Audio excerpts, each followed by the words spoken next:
Okay, well, this topic's why the Quran was written by men.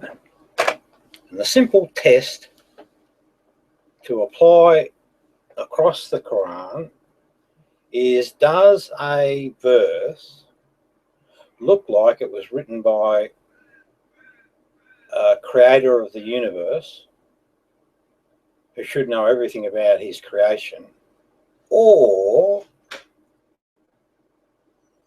is it more likely that it's been written by a 7th century person from either Arabia or Judea or somewhere like that? Which makes more sense? Now, the theory is that just the nature of our reality, the people of that particular era would be confined by the knowledge that had been attained by that period of time. So they wouldn't have any knowledge or awareness of things that would be learnt further down the track. So if we find that the statement in the Quran is based on knowledge that was available up to the 7th century, but not beyond, then it's an indication, or a very strong indication, that there was a 7th century person that's responsible for this particular book. Pretty straightforward. So what we'll do is we will get, where is it here? Right, we'll get some sayings from the Quran and we'll examine them. Probably the best way to do this will be screen share. And screen share that, I think. Share. Okay, what we're looking at there is a screen share of a site called wikislam.net, and it lists out a number of Quran statements that we have a bit of a look at and see whether, get that out of the road, whether it's logical or whether it looks like it was written from a person from the 7th century rather than someone further down the track, or, well, that's not realistic, but an all-knowing, all-seeing divine being that created the whole universe. Let's have a look. So here we have a statement. This comes from the Quran. So Muslims believe that this is the word of God. So it came straight from God.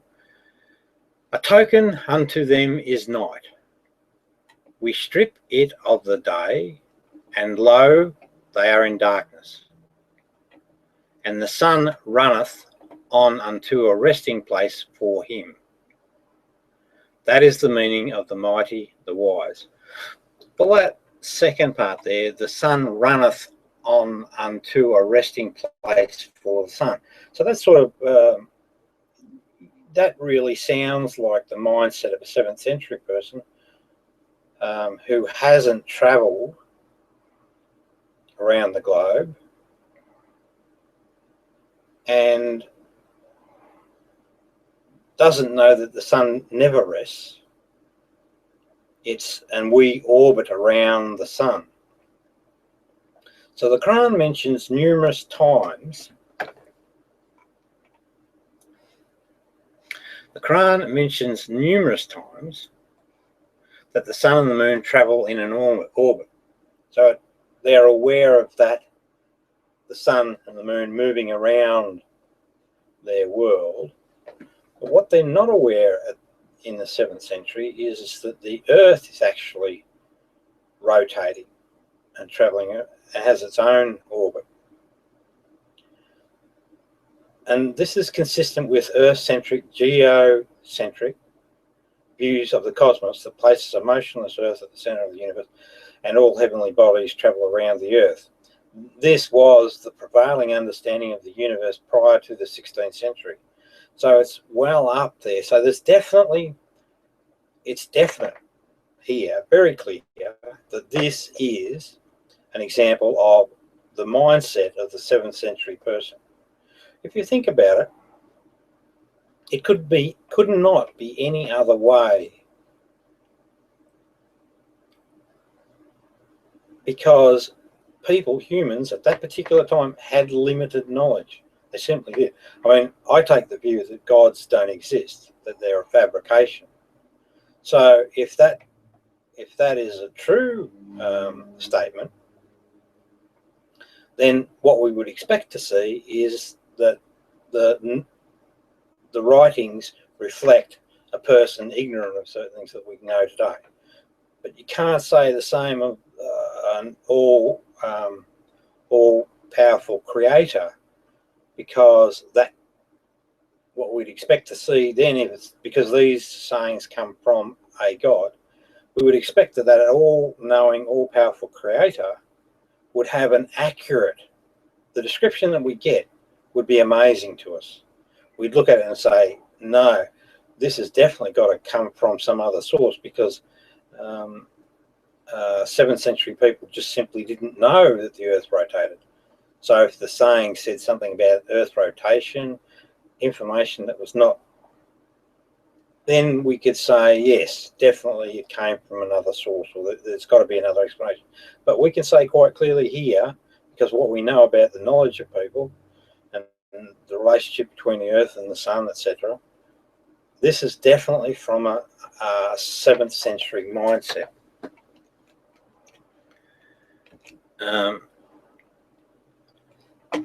Hang on, let's just go here.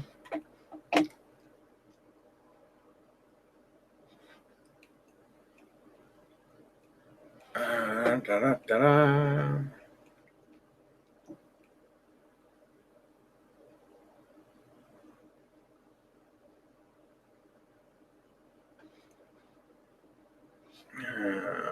we got here?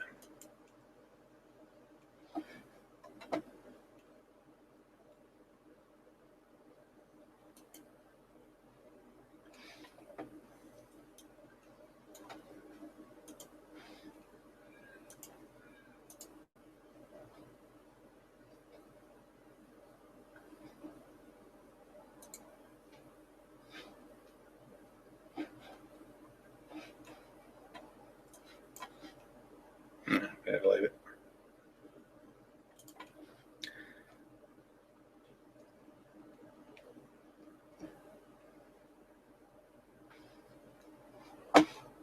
That's channel line.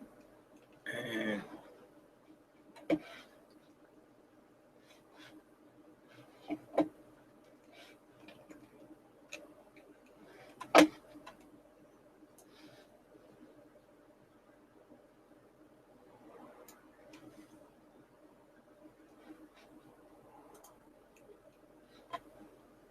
righto.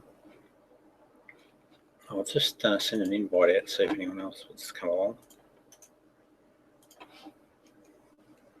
We go through this. It'd be interesting to get other people's viewpoints.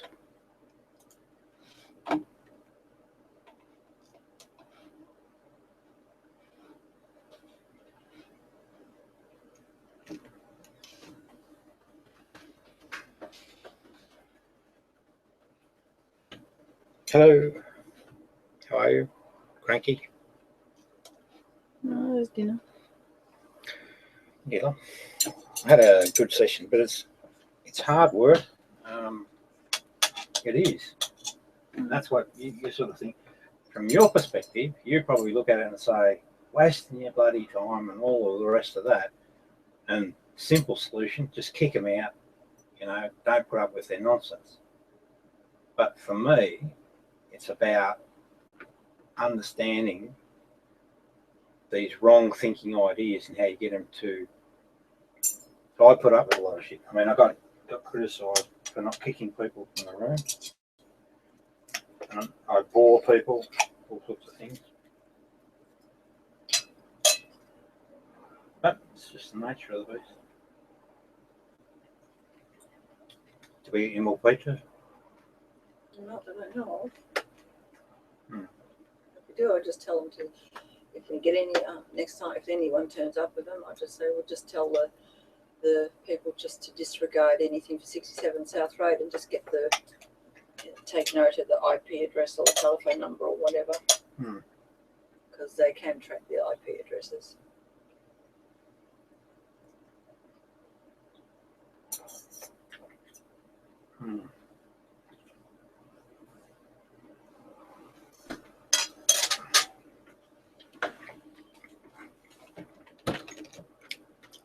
Okay, done that. Close that. So the topic is, was the Quran written by men?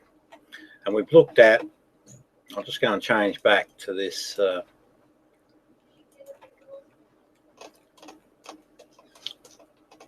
we go. And what we've looked at thus far, the first Quran saying definitely fits the profile of something written by a 7th century person. Because it wasn't up until the 16th century when Copernicus helped explain and popularised a sun-centred, heliocentric view of the universe. The description that we get in the Quran is sun and moon orbit, but not the Earth. So it's the geocentric view from that particular era. So if it was written by a god, we would expect to see something closer and more accurate to our time, not the 7th century. So clearly that is written by a 7th century person. What's the next one? So it's not for the sun to overtake the moon, nor doth the night outstrip the day. They float in an orbit. Well, on the surface, that looks fine, but it leaves out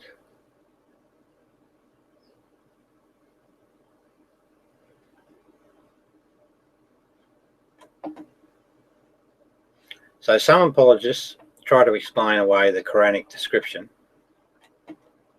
of the sun moving in an orbit as a reference to a sun orbiting the black hole at the centre of the Milky Way galaxy. Yeah, you see, this is what happens with apologists. They get very creative with their explanations to try and say, well, no, it is a creator of everything that's describing what he created. This is an ad hoc hypothesis of no relevance to human timescales, and nothing from the text implies that the sun is orbiting anything other than the Earth. If the author had knowledge of the sun orbiting a black hole, then it is conspicuous that he never mentioned it explicitly. Yeah, you see, again, it's not explicitly stated. And that's again what happens with religious apologists. Read into, but this is God's word. They seem to forget that this is God's word, and so it's supposed to be the truth. No, again, more likely that that's a 7th century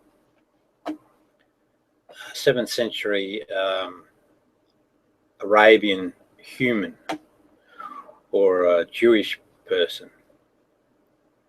So in the Quran, the moon and the sun orbit the Earth together. Again, that's not accurate. There is no distinction between the moon, which actually revolves around the Earth, and the sun, which appears to revolve around the Earth, when in fact the sun's apparent movement through the sky is a product of the rotation of the Earth around its axis. By the sun, this is the saying, by the sun and his glorious splendour, by the moon as she follows him. See, that's not accurate. I mean, but this is again the 7th century view of the world, how things function. If God was doing the talking, he wouldn't be saying by the moon as she follows him. He'd give a description of the moon circling or orbiting the Earth. This is clearly 7th century ignorance. Clearly, there's no doubt at all about that. It would be an apologetic position that would change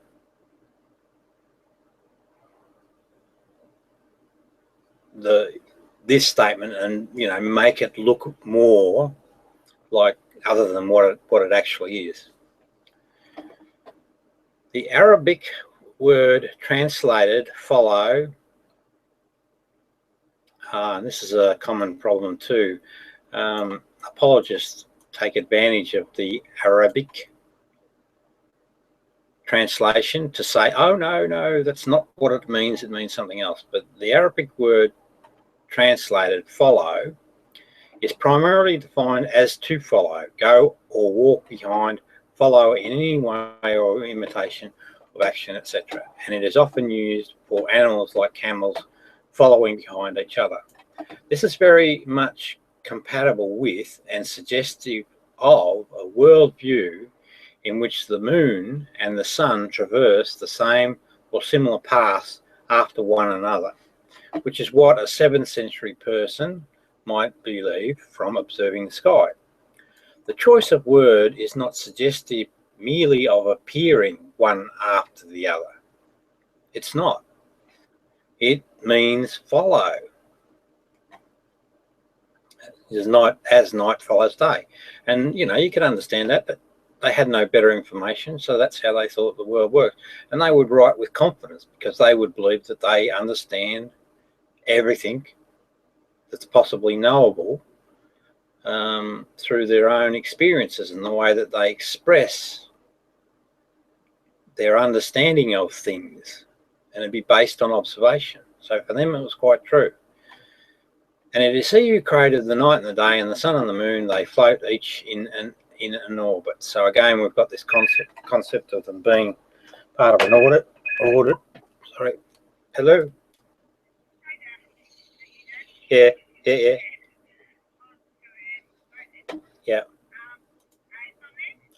Yeah, she is. Just hold on. All right.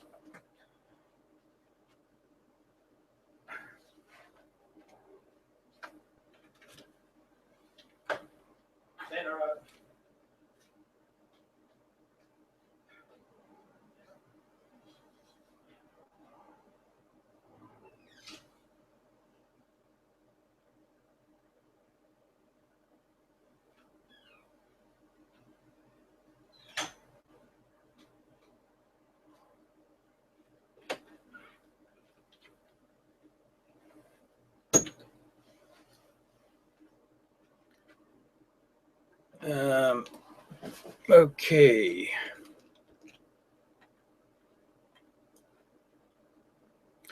So sorry about that. So where did we get to? Yeah, so you can see here clearly, because the argument, the fundamental argument is, when we read the Quran, is it clearly evident that it was written with the mindset or the way that a 7th century person would look at their particular world? And every one that we've looked at thus far, every Quran statement seems to support that position. We don't get accurate information about, that you'd expect from an all-knowing creator God that created everything.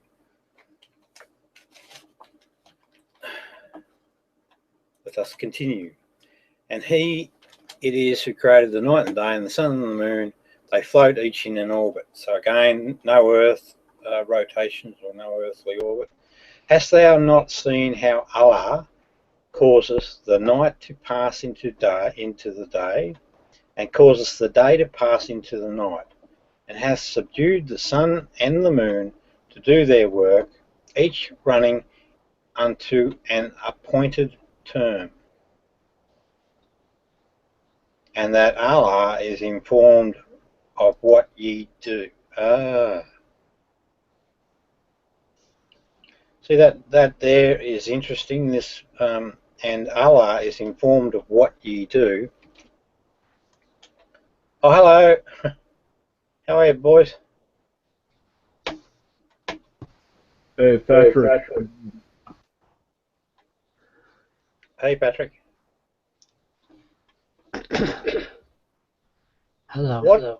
What I'm doing, Patrick, I'm just testing a theory based on the Quran, the Islamic holy book. And the fundamental theory is this: do the sayings in the Quran reflect the thinking of a 7th century Arabic person? No. Yeah. Or do they look like? I'm sorry. I'm just. Yeah. It's true that I'm fucking. It's true that I'm drunk, but Yeah. I have to tell you that in the last hangout that we had, and I ended up leaving. I want to thank you for what you were doing in that last hangout. But if you want to give me this book, I have to say that I'm an atheist. I want to thank you for what you did in the last hangout, but this hangout, please don't fucking give me this fucking book stuff. I'm just too drunk to fucking. Oh, you don't want to do religion? Yeah, I definitely don't want to do that, but I want to thank you. You did in the last hangout. You're welcome. Patrick, you're still welcome here.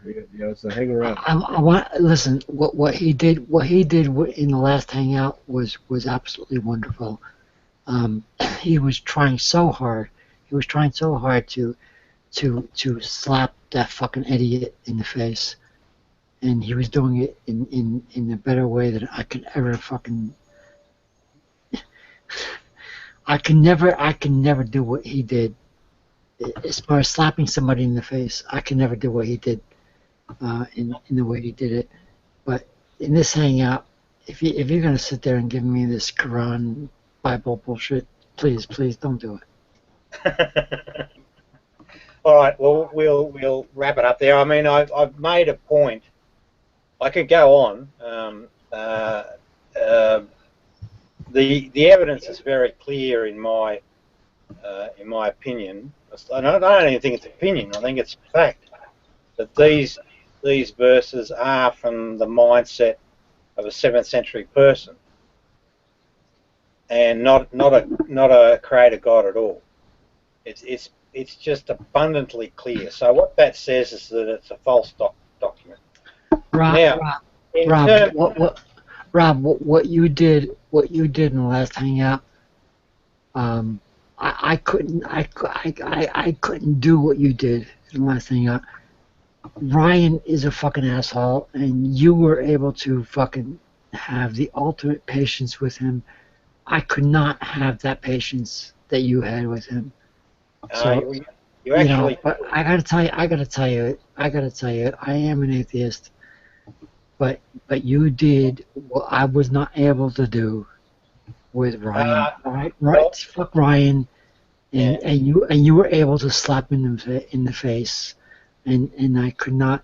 I tried like hell to stick up for you with Ryan. I ended up leaving, but thank you for that. But please don't try to fucking preach to me about some God. Now, Patrick, you actually can do what I did. It was a simple technique. What that technique was, I just had to find one thing that was fully documented, had states its case, etc., and that's what do you call it? The aging.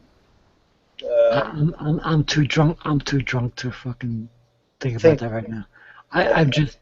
But anyway, thank you for what you did in the last thing. Yeah. Well, anyway, you can do it, and it's not that hard a technique. So I'm too drunk to think about that right now. Yeah. Right. Dan, you were there, weren't you, Dan? Yeah, I was, and I want to thank you. And you know what's funny? What's funny, Rob, is like me and you don't disagree. Me and you don't agree on things. I'm an atheist and you're not. But I want to. I'm going to say it again. I want to thank you, Rob, for what you did against Ryan, because but he's a fucking asshole. He's a but fucking Patrick, asshole. And don't feel bad if you think that you are guilty of calling him an asshole. Don't feel bad. Don't feel bad. He is an asshole. I'm fine. But I'm not. I'm probably more of what you might classically call an atheist than you could imagine. The only thing that I don't discount anything unless I've got evidence, right? I just hold that there's enough evidence to suggest that there was a man, not a magic man. There was a man called Jesus. That's all. You know what? I don't give a shit about that. What I give a shit about is that the stupidity of trying to proclaim that the Earth is flat. This stupid fucking shit that Ryan talks about. That this is it bothers me. It bothers me that these people actually think this actually shit. That's what bothers me. You can take all I'm an atheist, but you can take all the religious stuff and throw it at me some other time. But when it comes to the fucking assholes like Ryan, I just want to fucking slap these people upside their head. Yeah, but it's just a thought in their head that there's a problem, isn't it? No, it's not. It's not. I want to apologize again and again. I'm drunk right now. No problem. And I know this is a live thing, and I know this is being recorded. Yeah. You know, I just can't get over the stupidity, and that's what I've been fighting against. I've been fighting against the stupidity since I started on social networks. I know this is live, so I need to mute and cover my camera. All right. All right. What Patrick talks about there is a common problem. So for Patrick, he has an interest in a passion perhaps for science. So he likes facts, and I'm no different. I'm interested in, explain to me how things work, because I hold the view that everything is explainable. If it's not explainable, it doesn't exist. And this is the problem that you run into with people with religious views. So this is exactly what he's talking about. And it's annoying when you actually know how things work and you've got an explanation for why things are so, and people can't see it. It becomes extremely frustrating. And that's why you have some interesting debates on... oh, hello, Vanilla.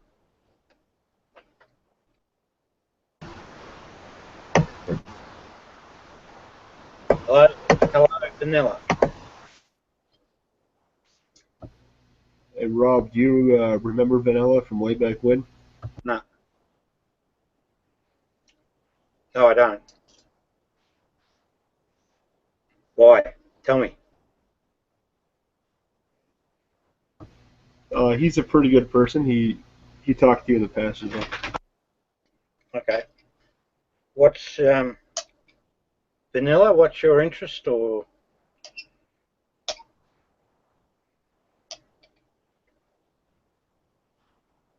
Hello, just here to observe. Oh, okay. Just an observer. Yeah, what I was doing before... Gotta have an audience. Gotta have an audience, Rob. Well, I need one to try and have a decent debate, because I've got decent material to debate. Just for Vanilla's benefit, Patrick, so don't get too upset. What I was doing, Vanilla, was proposing a hypothesis that basically says that the Quran was written by a 7th century Arabian person, And the way to test that hypothesis is just to look at various verses and make a simple assessment. Are they things that would expect a 7th century Arabian or to think about their world, their worldview? And let's face it, it'll be limited. The reality would be such that it would be limited to what they knew about their environment. And we know a bit about what their thinking was from around those times, how they thought of the world and how the earth and sun and moon and all that work. Does the Quran reflect that sort of thinking? Or does the Quran reflect an intellect that created the whole universe? So in other words, we would expect the interpretation or the way that the moon and the sun and things of that nature work, we'd expect that it'd be a very accurate reflection of those things. And I've just gone through, what, about 7 verses. I'm sorry. I gotta go. Yeah, that's okay, mate. I understand. Yeah, I'm too fucking drunk and Hey, Patrick, he's not going to talk about the Quran. We're talking about other stuff right now. Not the Quran. I know, but you know. Well, Patrick, throw a topic out there. I'm too drunk to fucking. You're not drunk, man. Throw a topic out there about how these theists and these flat earthers are trying to come back. No. Down, let him rest. Can't have a good rest, mate. Well, seriously, Dallas Corner, and I'm a realist, and I'm also very painfully honest. The honest thing is that I'm drunk. I'm drunk on wine, and I appreciate this conversation, but I'm too drunk to fucking continue. I need to go to sleep. Thank you all for your invites. Good night, guys. Good night, Patrick. Righto. So maybe, unless there's an objection, I can get back onto the topic.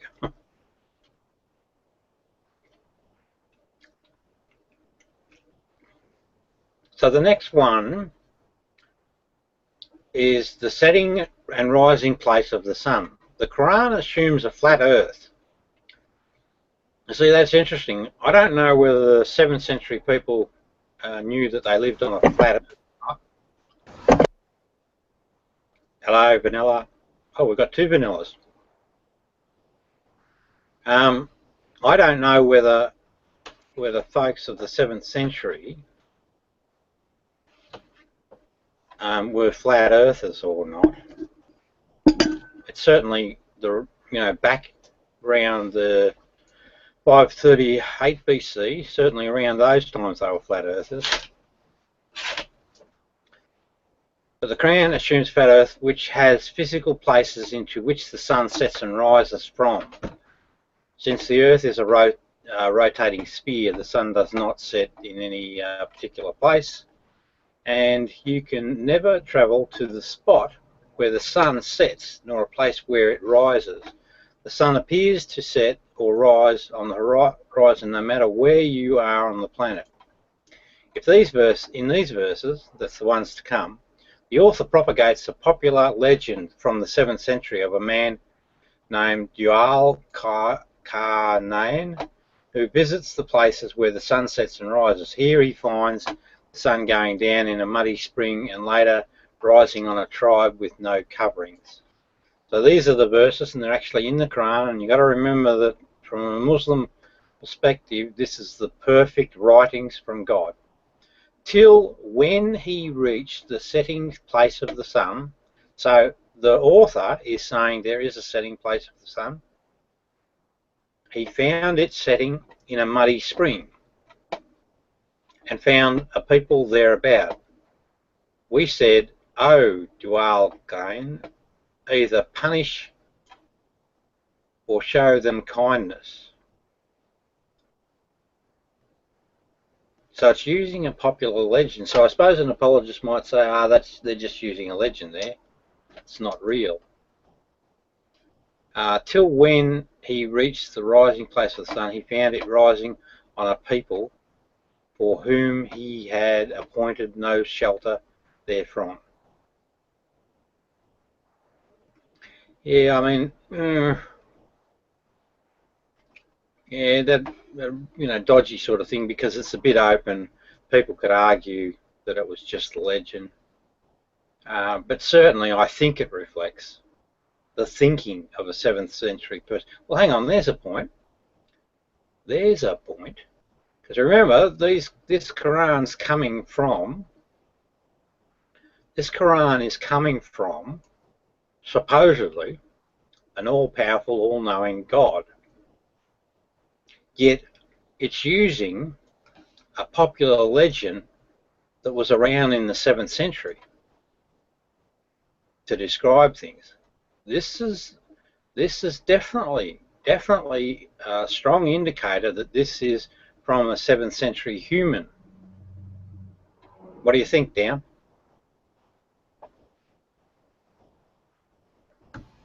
I think that the Earth is round and not flat. No, hang on. Got to stick with the facts, mate. Got to deal with the facts. What it says, see, there was a popular legend that was around in the 7th century, right? And it talks about this Duhal Karnayan. What I'm saying is, an all-knowing God is not necessarily going to use the popular legend. He knows everything. He's just going to give you a message based on his all-knowing knowledge, which has got to be, or it should be, accurate. There's no rational reason for an all-knowing God to use this popular legend. Do you get my point? Fight. Yeah, it's totally fabricated. I mean, it's obvious. Yeah, I know, but you've got to take the argument to the believing person, and you've got to show them that, you know, that's the way it is. You know, that's exactly what would have happened. I mean, when you tie it all together, I mean, we've got the geocentric mindset, that's 7th century. To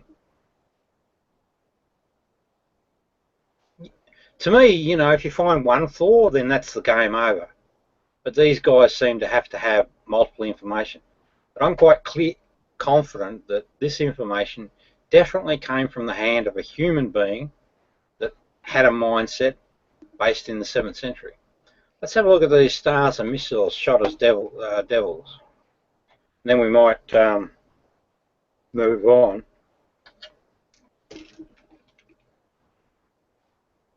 The Quran verse says this: "And verily, verily, we have beautified the world's heavens with stars and lamps." Now you've got to remember that people back in that day, they had no idea what a star was. You know, that it was suns, like our suns. They thought of them as, you know, little lights within their own right.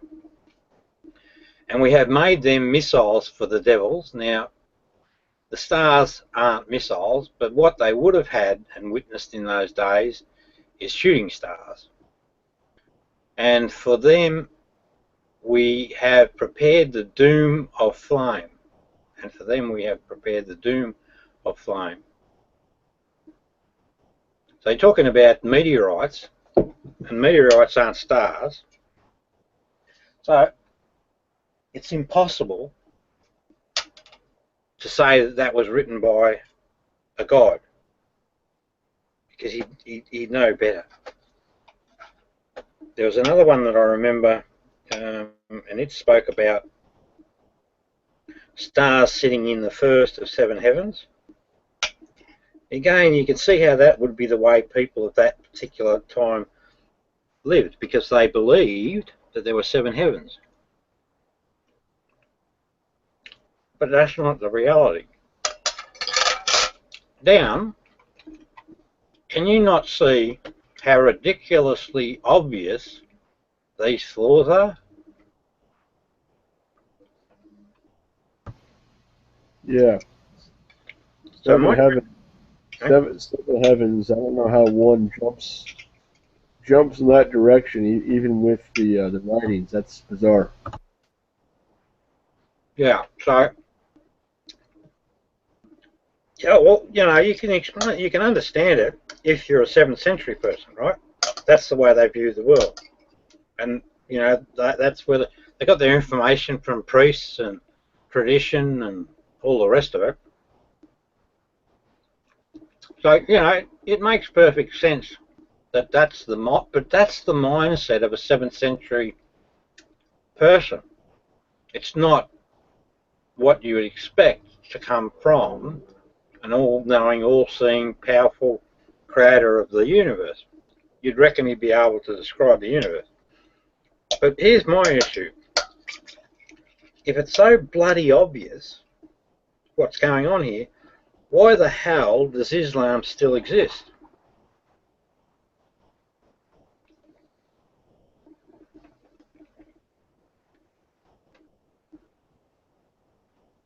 There's no case for its existence because it's fabrication. It's bullshit. Man-made stuff.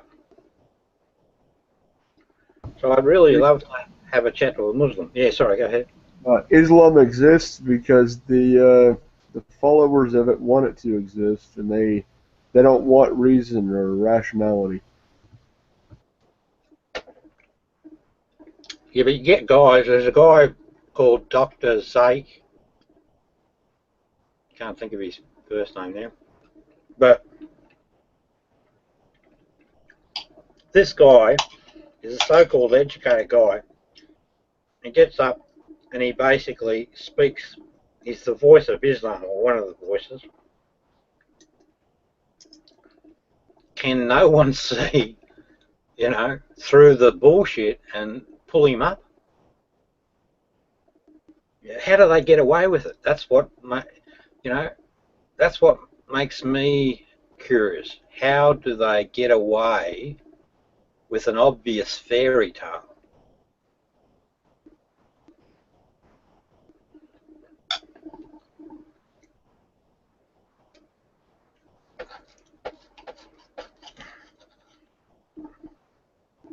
And yeah, how do they actually get followers to join up? I mean, you would think you'd want to read the book a bit before you committed to it. I suppose the obvious answer to that is no, people just don't do it. It's like the people that follow Christianity. They don't know what's in the book. It's more of a social thing. That's how they get caught up.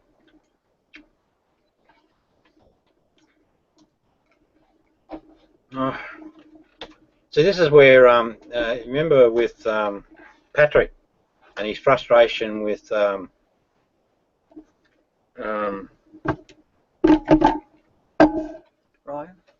thank you.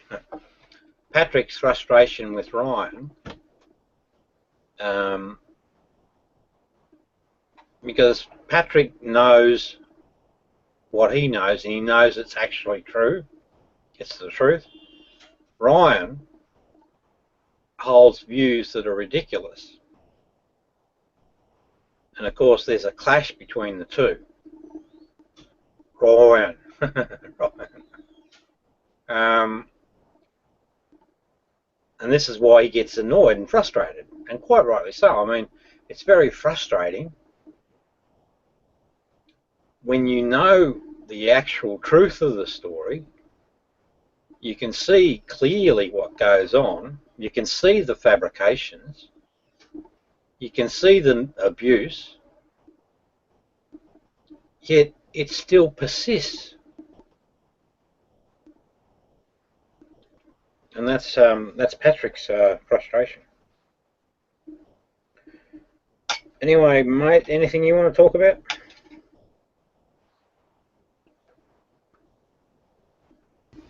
Nope. just being a audience. Patrick's frustration is with the fact that you have somebody that wants to basically deny reality and not come to terms with it, and that's what the theists are doing as well. Though the theists are no different than Ryan when Ryan says the Earth is flat. Yeah, exactly. Yeah, exactly. It's the same phenomenon. I mean, if we just look at it for simply what it is. I mean, what we've been dealing with the trolls is the same phenomenon. It's this wrong thinking, right?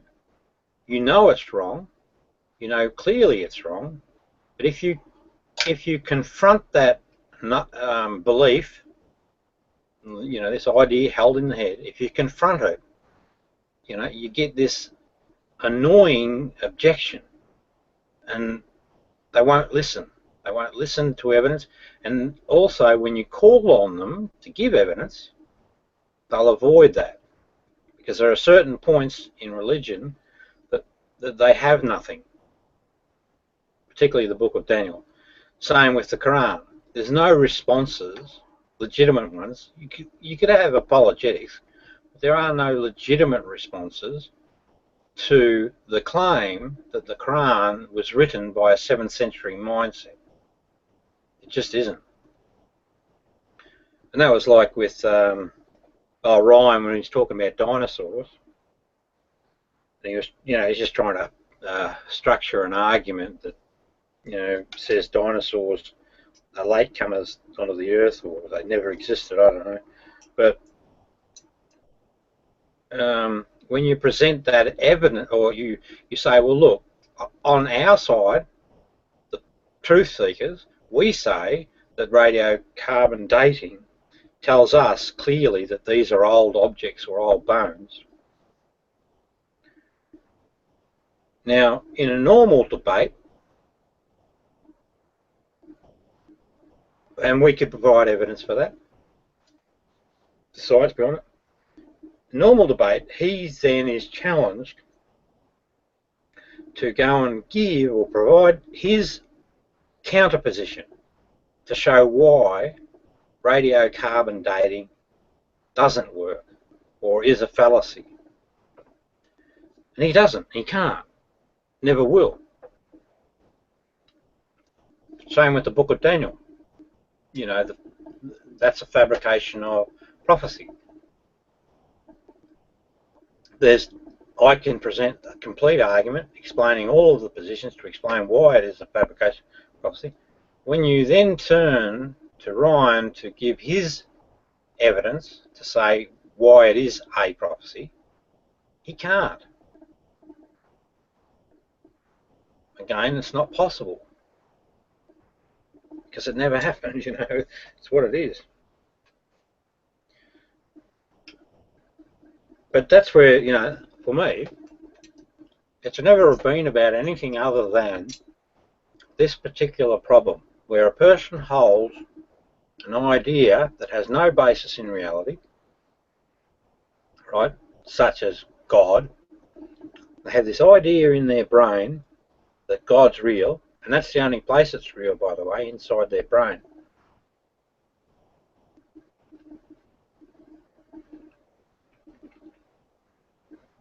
And you want, I sort of lost my train of thought, but it can't be proven, right? It cannot be proven to exist outside that thought. So this wrong thinking, no basis in reality, presented with, here's the truth, here's another story that explains things rationally, and presenting those two ideas together, and that's where you get into the cognitive dissonance stuff. It's about trying to reconcile fantasy to reality. Yeah, that's it. That's the whole exercise. John May with his trolling activity, trying to get him to reconcile his behaviours, narcissist behaviours, and show him that they are actually real, but they're based on a false idea in his head, ego, and trying to get him to see that is the battle. It's all the same thing, all the same thing.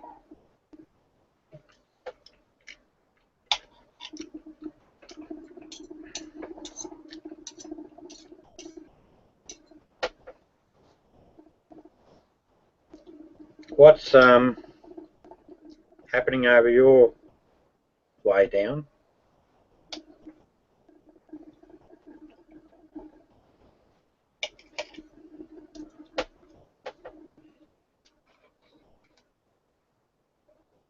You might be away from the mic.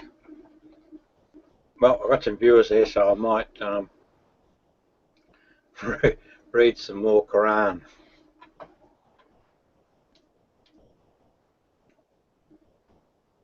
Okay, what have we got here? Sun, moon. So the sun, moon, and stars created for humans. Well, immediately a scientist would disagree, but it says the sun, moon, and stars are much older than humans. But the Quran states their created purpose for timekeeping and navigation. That would have been what they knew. You see, again, clearly, very obviously, this is a 7th century mindset. Here's what it says in the Quran. It is he who made the sun to be a shining glory and the moon to be a light of beauty. Now, I wonder whether, because the moon doesn't create light, to be a light.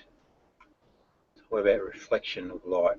And measured out stages for her, that ye might know the number of years and the count of time. Oh, okay, so that's calendar.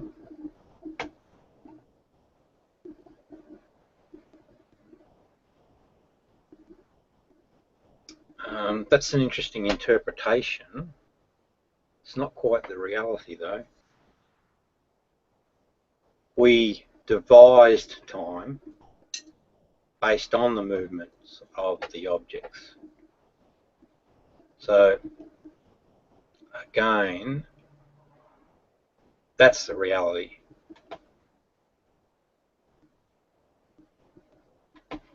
They ask thee concerning the new moons, say, they are but signs to mark fixed periods of time in the affairs of men and for pilgrimage.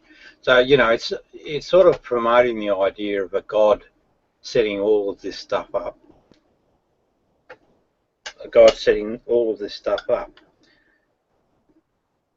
All powerful, all knowing, but it's not really the reality. It doesn't sort of match the reality of how it all works.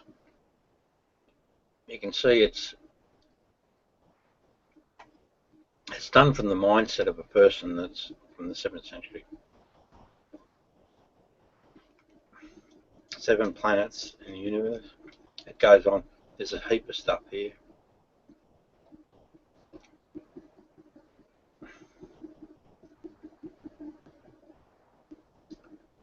Some of it are a bit ambiguous. The moon darkens and the sun the moon are joined. And the moon, so the Quran has statements about the end of the world that are much as one would expect if the author believed the sun and the moon to be of similar size and a similar distance from the earth. And the moon darkens and the sun and the moon are joined. I don't understand the correlation there. Sky is the tender of dome, so this is a take. The person, this has come from the Bible, the way the Bible thinks of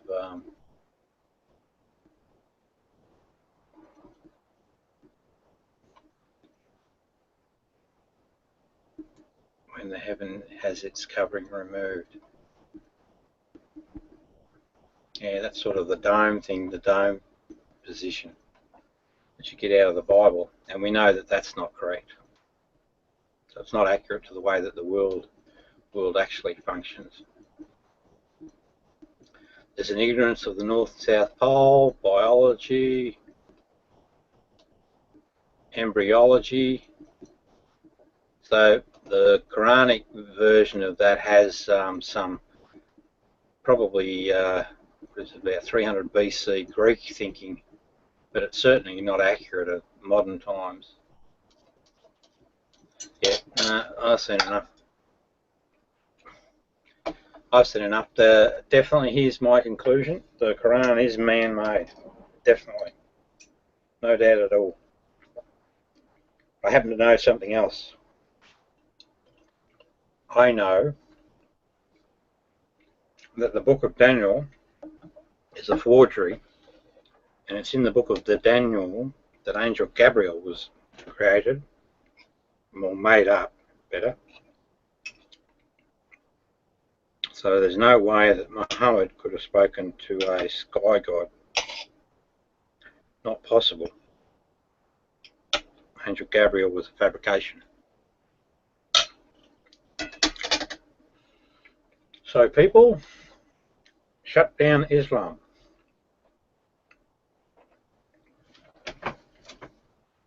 Down, are you still there, or?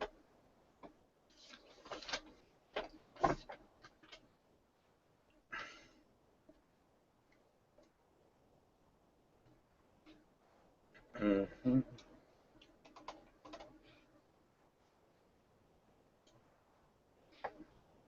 Viewers, the good news is, I suppose, Jesus is real, and he has an extremely good philosophy. No magic tricks though, no walking on water. But the guy actually existed, and I'm very confident of that. That's the view held by the majority of scholarship.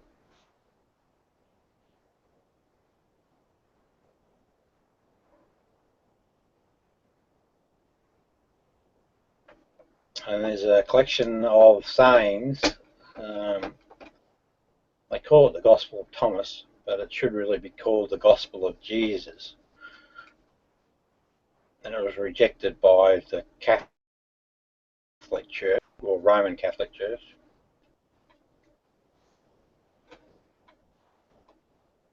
It's a collection of 114 sayings that validate what the Muslims say about a Gospel of Jesus called the Injil, and it validates Q-source theory, which is a theory that suggests that this particular document was used as a source for the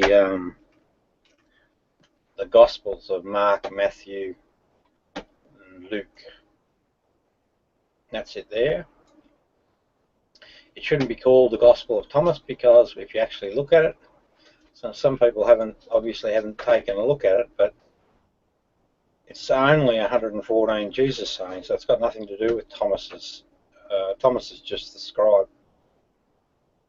So it should be called a Gospel of Jesus.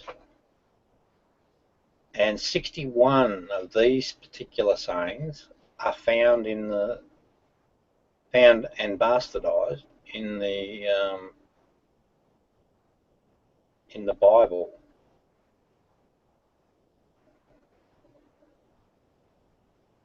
And that's clear to see. So that sort of validates Q-source theory.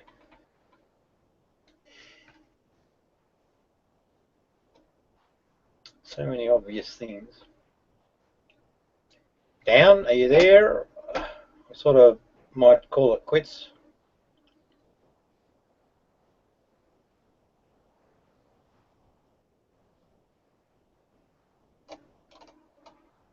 I'll give it another couple of minutes.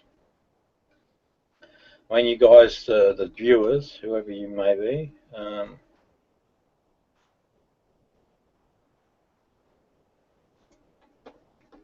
I can let you.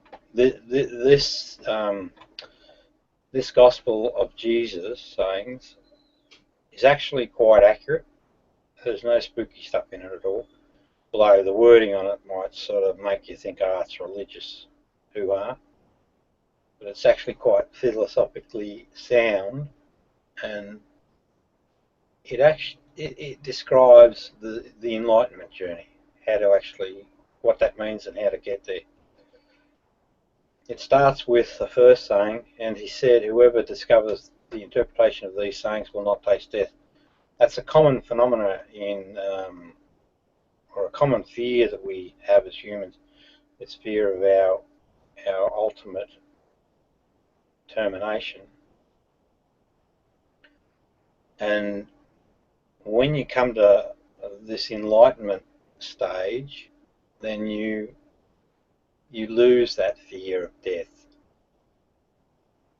But you can also lose it just by simply living a life that's authentically selfless. Key word being authentic. Authentically selfless in every way. In other words, if you go and approach people that you think are real saints, let's just sing as saints, but they're really good folk, go and ask them if they're afraid of death, and without batting an eyelid, I guarantee they'll say to you, no, I'm not afraid of death. So this gospel of Jesus offers us something to test its merit or its worth. In other words, by the time we're finished, providing we understand all the sayings, we should lose this taste or fear of death. Should just go from our lives. Second one, those who seek should not stop seeking until they find. So what's being said there is there's something to be found.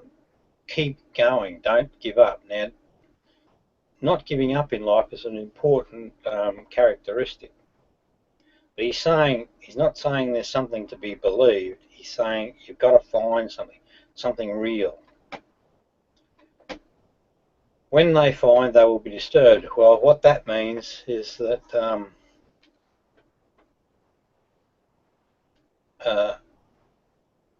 through life, we develop an ego mind, if you like, various interpretation, particularly around puberty, around those years, really seems to get a bit of a spurt on.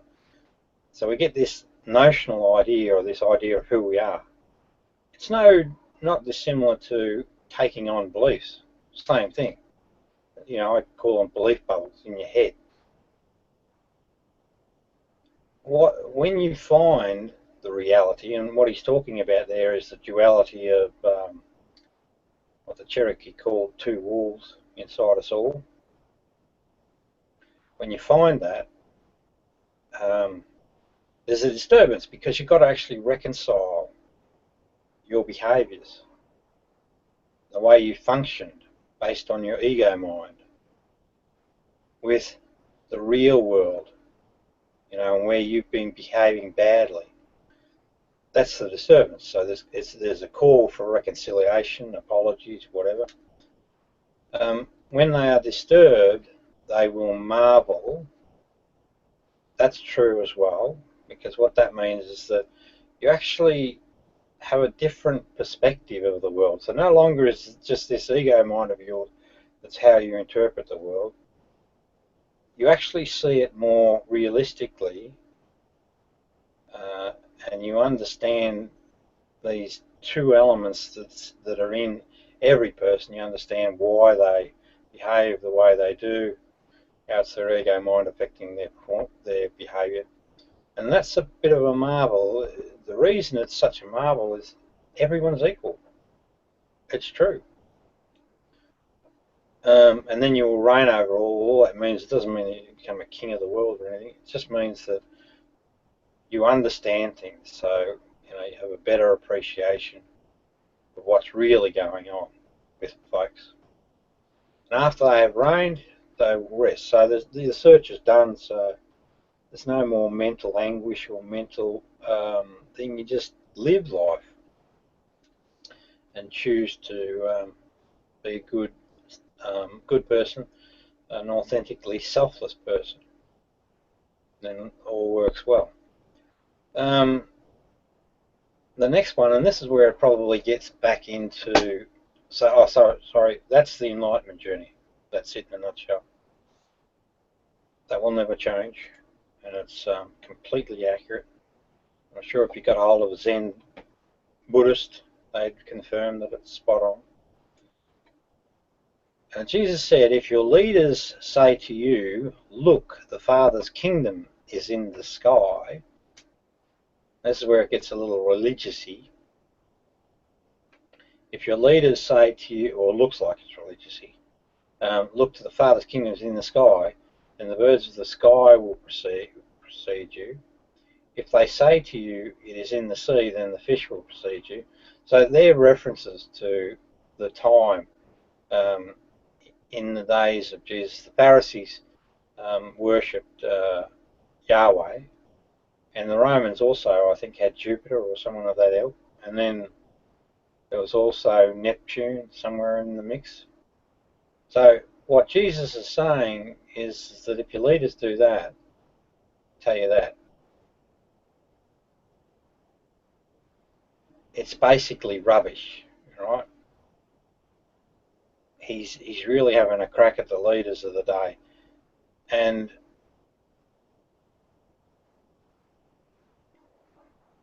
that's a really important thing. You know, that's the funny thing with these sayings. The more you investigate, the more meaning comes to these sayings. Right through history, we have this problem called the cult of personality. That's a situation where leaders create these gods, sky gods, and whatever, and then they position themselves as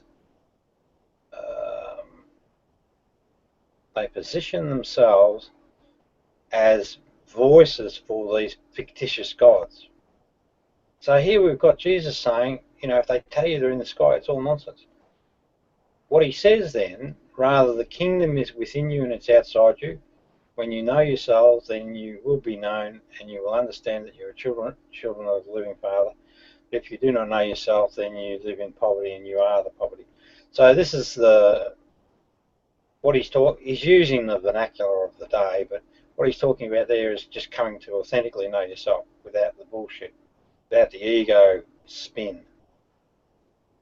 And if you can do that, and you can see what it really means to be a human, about this ego demon, if you like, and this nurturing, caring spirit that we have, if you can recognise that and then follow the nurturing, caring side, then your life's enriched.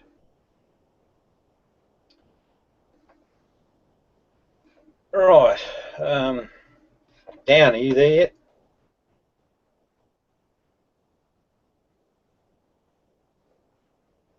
No, he's running away playing games somewhere else, probably. I'll probably do a couple more and then I might call it quits. The next one is, Jesus said the person old in days won't hesitate to ask a little child 7 days old about the place of life, and that person will live. And that sounds quite abstract, first take.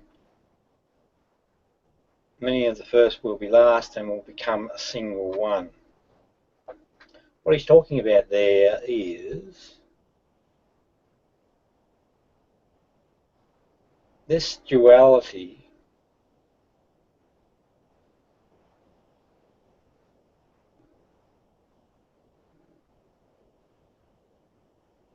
isn't present in a child.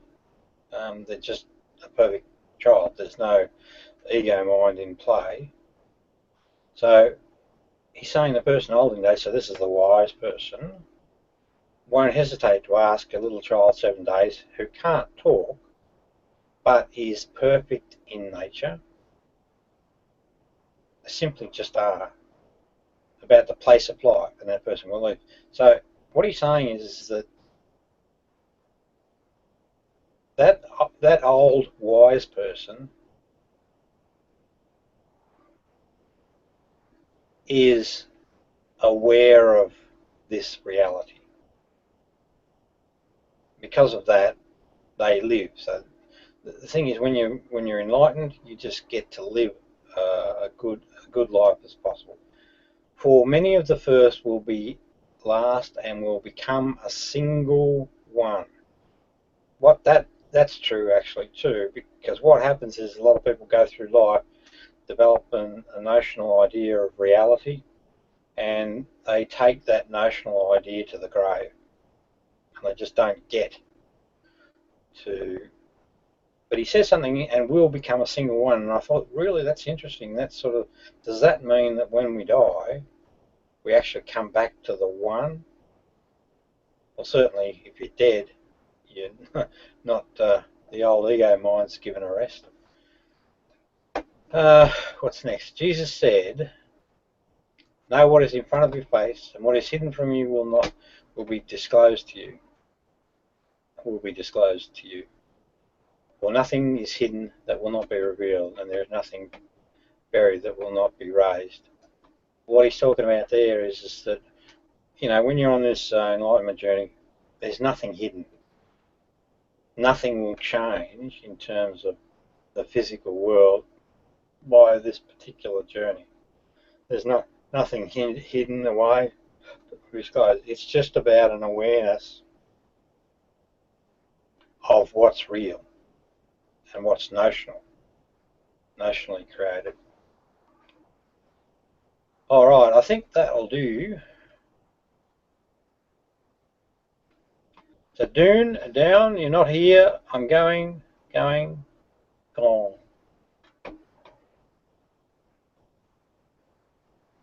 See ya, viewer.